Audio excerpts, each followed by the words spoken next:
Hi, and welcome to General Marketing Strategies. Well, if you look at a business, any kind of business is really a marketing company for its products and services. So in general, if you don't have any sales or marketing, you don't have a business. So whatever products you have or you offer to your clients, without the right kind of marketing, your company is nothing. And that's why you must focus on marketing and sales. And that's why you must know everything there is to know about marketing so that you can best position your products and sell them most efficiently to your clients.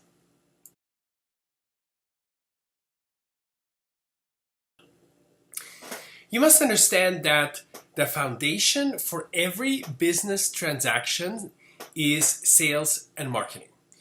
And 74% of all self-made millionaires are directly involved in sales in one way or another. So you must make sales and marketing your number one topic if you want to succeed in business. Now, what you need first a product or a service. Second, you need a sales message or a promise. And third, you need a sales channel. So those three components will help you to sell your products.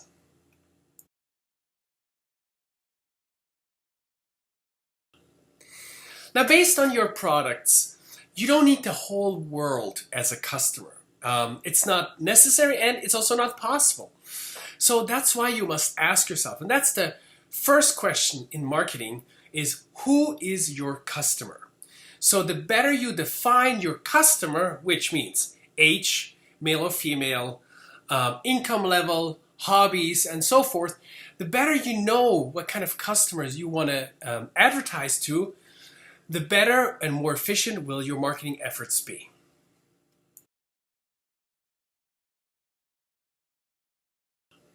Another principle is called USP, which is called Unique Selling Proposition, which means it's a claim or a statement that your company stands for. For example, Domino's Pizza says 30 minutes or less, and then if not, then it's free. Okay, so whatever your company stands for, whatever your company offers, whatever benefit it has for your customers, that's your USP. So you must ask yourself, whatever products or services that you offer, I mean, someone else is offering them most likely as well, but maybe just in a little bit of a different way with a different spin. So what's your spin? What's your main benefit? Why should a customer buy from you instead of the competition? And that's your USP. So think long and hard what you want to stand for or what you don't stand for, and then make that your number one claim or sales message for your customers.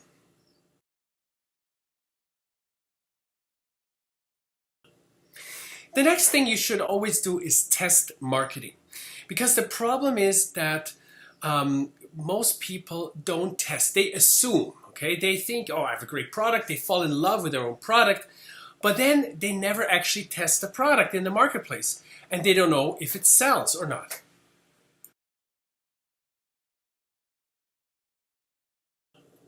Another factor is the money-back guarantee, because most people are afraid to make a wrong buying decision and then to be later ridiculed by their friends and colleagues. But that's why you always must include a money-back guarantee, because the risk in itself is not that big, because statistics show that less than 5% really take advantage of that money-back guarantee. Most people, when they buy a product, they will stick with it. So your risk as an entrepreneur is actually very, very slim. But the people who are on the edge, who are not sure whether to buy it or not, for them it might be the deciding factor whether or not to go for your product. Now you can make 30-day money-back guarantees, 60, 90, 1 year, or even lifetime money-back guarantees. And you can even use it as a selling point to say you believe so much in your product that you will only accept their money if the client is happy. So whatever you do, however long that guarantee is, include it in your offer.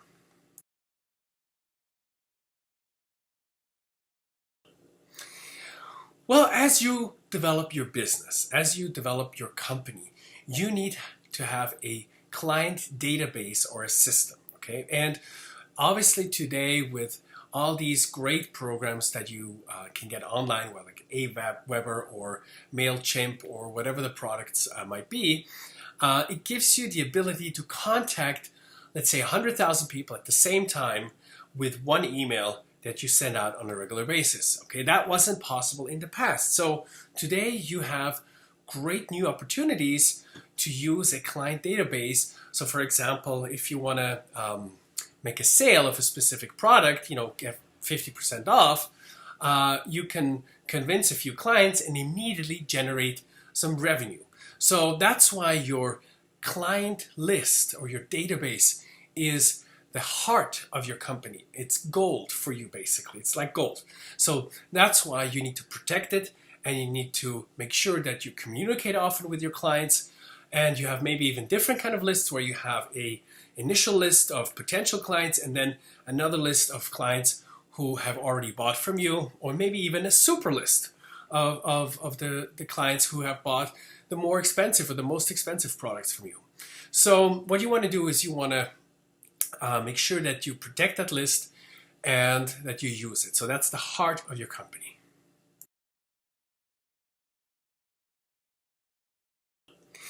Now, another thing that's important is that you cannot know everything. You cannot be a generalist for everything. That's just not possible, and it's not realistic. Now, let me give you an example. Let's say you have a brain tumor and you need to go to a doctor. Well, who would you go to? Would you go to the generalist who, makes maybe one brain surgery per year, or to the brain surgeon who's the actual specialist who does 2 surgeries per day and knows exactly what he's talking about? And the answer is obvious. You would go to the specialist. And the same is true for your field. Whatever field you're in, you need to be sure to be a specialist in your field. So however you position yourself in your marketing, you must be the absolute expert in your niche. Okay? And that's important because people want to deal with the best. Once they deal with the best, you can charge more. And also, when they look for you, they don't want to deal with a general person who knows a little bit about the topic. They want to actually have the specialist. And because of that, you will get more clients, you will make more money and better referrals and so forth. So that's why you need to position yourself as an absolute specialist in your field. And don't be afraid to be too narrow or too specialized. The world is such a big place, and we have over 3 billion computers online, devices and computers and so forth, which means that you have enough of a market to cover your niche for a lifetime.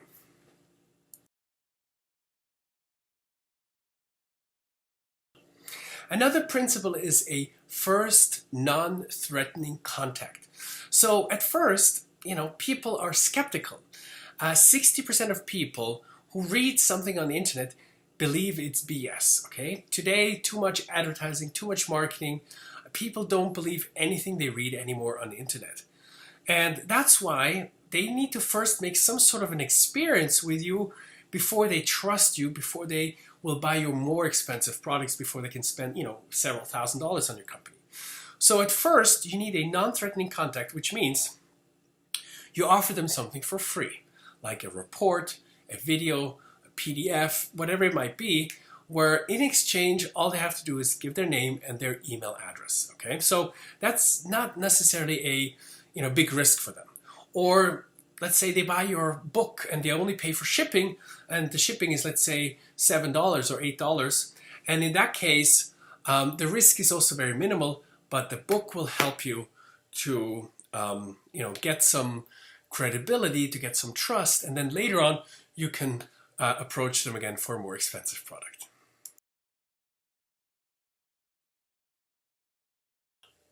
Another principle is called writing a sales letter. Okay, so you have to understand some people like to read, some people like to see, and some people like to hear it.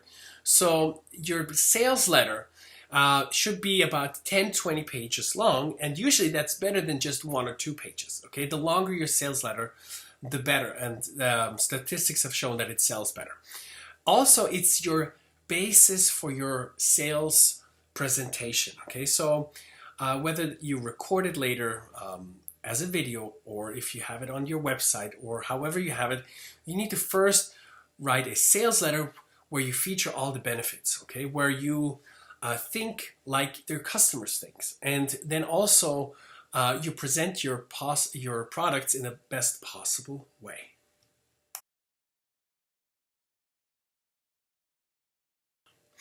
Then the next step is education-based marketing. Okay, so what does that mean?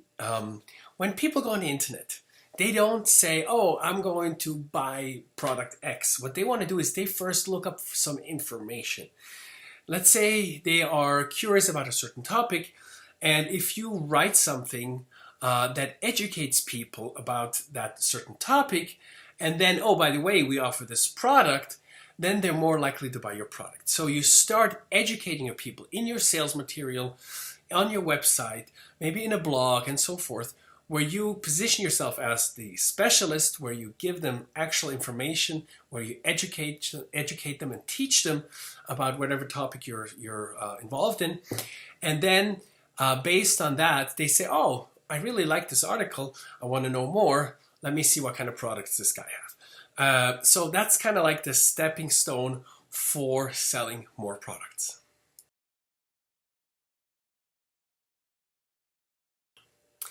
Be unique in all that you do, because the world is such a big place, and everything has been already invented. All kinds of products are already out there. Okay, so whatever products you're selling, maybe you can make your company or your products 10% better, and it's only a small margin, but so make a unique twist, give them a special, logo claim, or offer them something special that they remember. Okay, so let's say if you have a certain amount of, let's say you have a restaurant and you offer breakfast. So make the pancakes maybe especially large, so they go over the edges of the plate, for example. So the people will talk to their friends and say, hey, you know what? If you go to this restaurant, the pancakes are so huge, they go over the edges, okay? It's just an idea, okay? Whatever it is, be unique in what you do, be memorable so that people can remember it, they will refer it, and obviously want to create a high quality product, but at the same time, put your spin on it so people will recognize your products compared to others.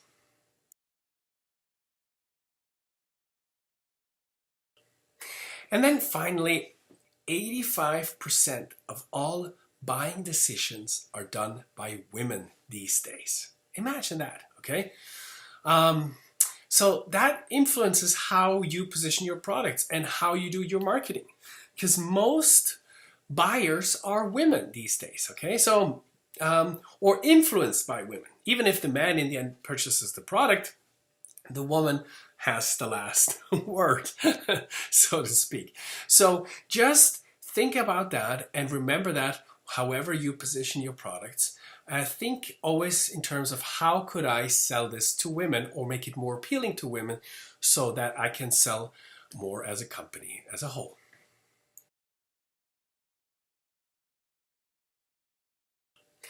And finally, I want to encourage you to learn everything about the topic of marketing. Read books, study other people, because other people have done it before you, so you don't need to pay expensive lessons and reinvent the wheel.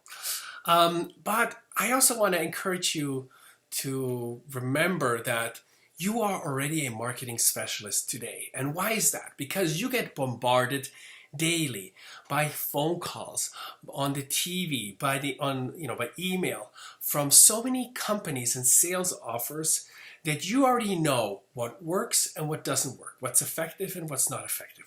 So use common sense, and use your own feeling about, would you buy this product? Would you get involved in this? Do you trust this company or this approach?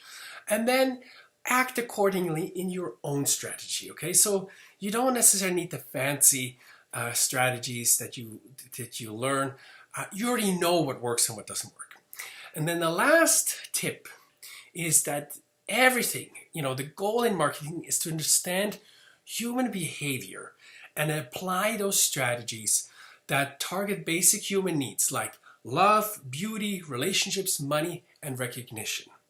So focus on those things and ask yourself, how can you position your products in such a way that those basic human needs are covered and that the person is motivated to buy?